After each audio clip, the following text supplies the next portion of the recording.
Okay, so we're gonna do lymphatic and immune system. They work coinciding with each other. So your lymphatic system, main functions, it's gonna be intertwined with your capillary vessels, and it's going to drain the excess fluid, and it's going to clean it, and then return it back to your heart. So you're not like swelling up everywhere because you have extra fluid. So that's its main job. And you have like little vessels, kind of like a capillary, and they've got like these little filaments, and they're like floaties. And if the fluid in the interstitial fluid goes up, then they're gonna lift up, it's gonna open, fluid's gonna flow in. Once it goes in, that filament is gonna drop back to normal again, and it's gonna close it. And it's called an anchoring filament. Anchoring filament, that's how it's gonna flow in and out. And then the immune part of lymphatic is basically like immune system reactions. You have two types, and I'll get there in a second. So you also have a special type of a lymphatic vessel, which is called a lacteal. It is in your small intestines, and the lacteal basically absorbs digestive fats, and it's called chyle because it's like a white milky, and that's how you get like all your nutrients out. And that's just specifically in the small intestines. And so the different parts of your lymphatic / immune system is you're gonna have your bone marrow, which is where all cells, red blood cells, white blood cells, all those cells are gonna be made there. So you got those. And then you have your thymus, that's up here. That's where your T cells are gonna mature. And then you have your spleen, it's over here. You have red pulp and white pulp of the spleen. Red pulp is you're storing platelets, and you're going to recycle old RBCs. And then you have your white pulp, and your white pulp is going to go ahead and store like macrophages and stuff like that, and they're just gonna sit in there and watch everything flow through and make sure it all looks right. And then if they need to be, it's kind of like a trucking company, they sit there and wait for their assignment, and they get dispatched and they go out. So that's kind of what they're doing. So after that, one thing to think about, cancer metastasizing is based on how far it's gotten along, and it's gonna flow in the direction of lymphatic flow. Just a little side note.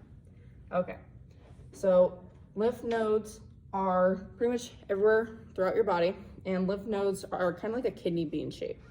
And so you're gonna have vessels on either side, and you have afferent, which is gonna go in, that's right there. You have afferent, that's gonna go in, then you have efferent, which is gonna exit, so E, exit. And that is, you know, how that lymph's gonna go in, get filtered, come back out. That's exactly how that works. And they contain T cells, B cells, macrophages, follicular cells, and dendritic cells. No, follicular dendritic. Follicular dendritic cells. I'll get to what all these do in a minute. So normally when you get sick, most common thing, inflammation. So the process of inflammation is, first step, you're gonna have vasodilation, which is caused by, you're gonna have like a damaged area, and you're gonna have mast cells, and you're gonna have histamine release, and that's gonna cause vasodilation, makes it easier for those white blood cells to get where they need to be. So they're gonna go ahead, flow out, get where they need to go. And then second step, phagocyte immigration. They're gonna get in there, start eating everything up. Everything, eat it. Next step is gonna be tissue repair. So all the disease stuff, it's all gone. Now we just gotta repair, get it back to normal, get everything fixed. So that is how that's gonna work. And then, so the next kind of big step is the two branches of immunity and the immune system. So you have your innate, and then you have your adaptive immunity.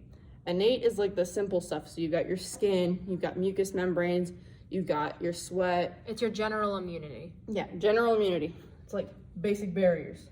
And so you've got chemical parts, so like sweat and stuff, and then you have physical barriers. And then these, you also have, so that's a first line is like barriers, the second line becomes the chemicals and all that. And then you have your adaptive immunity, which is gonna be specific, and then cell mediated.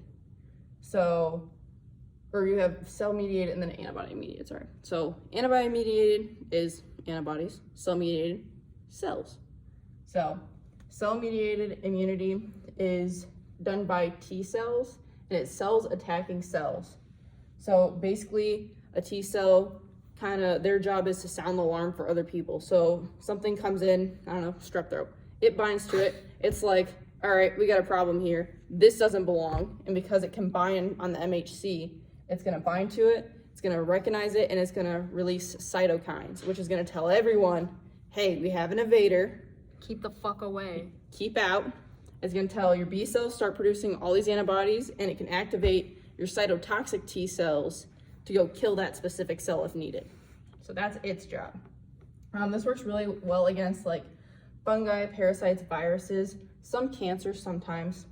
And then this is also kind of what causes transplants to fail. And then you have your antibody-mediated immunity, which is where you have your little B cells, and your B cells produce antibodies. So they kind of learn throughout life as they grow up, don't respond to, normal organs. And so when that T cell kind of gets activated and says, hey, there's something here that doesn't belong, and release that cytokine, then the B cell goes ahead and releases all these antibodies. And the way antibodies stop infections is they can do a couple things. They can do neutralization, so they bind to all the binding spots around that cell. Or the microbe, it can't bind to any other cells. Or it's gonna do agglutination. It's gonna group a whole bunch of them together so they can't go anywhere. And then it can also do opsonization, which is where it kind of like makes it more sticky. It makes that outside cell more sticky, so it's easier for those phagocytes to go ahead and just come and eat it up, get it all gone for us. And this is the maturation of the B and T cells, which I kind of went over. So both start in the bone marrow, one goes to the thymus, one kind of just sticks around the bone marrow. So that's how that works. And then there is types of T cells. So you have your helpers, which is the ones that raise the alarm and everything. And then the cytotoxics, which is the ones that are gonna do the killing. And they have 3 ways of doing that. So first they're gonna come up, they're gonna go poke with perforin, drill little holes. Then they're gonna kind of secrete some granulosin through there and some lymphotoxins, and it's gonna go pop, and it's gonna go apoptosis, kill the cell, it's dead. And then you have memory cells of both, and that just helps you to memorize both of them, both diseases. So if you encounter it again, go ahead and get back against it, Clarification, perforin and granulosin are 2 different things. Yes. Perforin drills holes, granulosin pokes holes. Yes. And then you also have NK cells, is a little bit different, but they still cause apoptosis, but a different way, but it's still cell mediated because it's cell to cell death.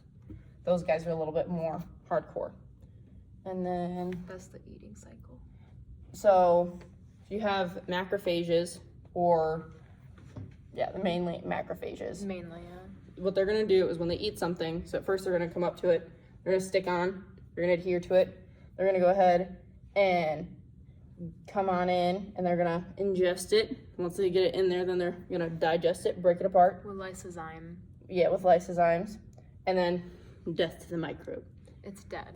And one thing is macrophages, B cells, and dendritic cells are all antigen presenting cells. So after they do this, after they come in, break it up, eat it, everything, they're gonna package like the leftovers in these little vesicles. And then they also have these vesicles of the MHC complex, which is just it's like a little pole. And they have those in there too. And those 2 vesicles gonna combine. So now your MHC and your little leftover bacteria are gonna bind. And then the cell goes ahead and sticks it on there and is like, hey, look for this. This is what we need to kill. And it goes especially into like lymph nodes and stuff like that. And those antigen presenting cells will go around and be like, hey, this we need to kill right now. So that is something that they do. And then, let me see. So antigen presenting cells, they help, and what is called is an MHC2. MHC2 is a non-self antigen. MHC1, all cells have, and that's like just your normal, everyday, healthy cell. That's what it's supposed to have. So just 2 is bad. And then 2 is good. It's just a representation of the bad thing. It's bad for your body if it doesn't get killed. Yeah. That's yeah. So, and then this right here is like the process that I talked about of like the eating, the breaking down. So like the ingestion, the digestion, the vesicles, they form together in your MHC. That's all right here. I know yellow is a little hard to see. Apologies. So cell-mediated immunity, an antigen will be recognized with that MHC. So that's why I was talking about it to come up and bind it. It's going to recognize it, and then it's going to cause that inflammatory and immune response. And then antibody mediated. So you're going to have complex of millions of different B cells are going to respond to many different antigens.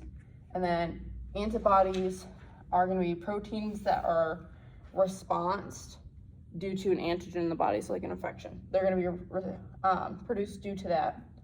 And antibodies are considered globulins, just in case, but they're considered globulins. And then there's the different types. So the neutralization is just blocking all binding sites on that microbe. Then there's immobilization, which is like if it has like a little tail, you're gonna just bind to that and stop it from moving. Agglutination, bind like 5 or 6 together, making sure they can't bind to anything. And then activate complement, which will then activate your NK cells. And then opsonization is making it nice and sticky for those macrophages.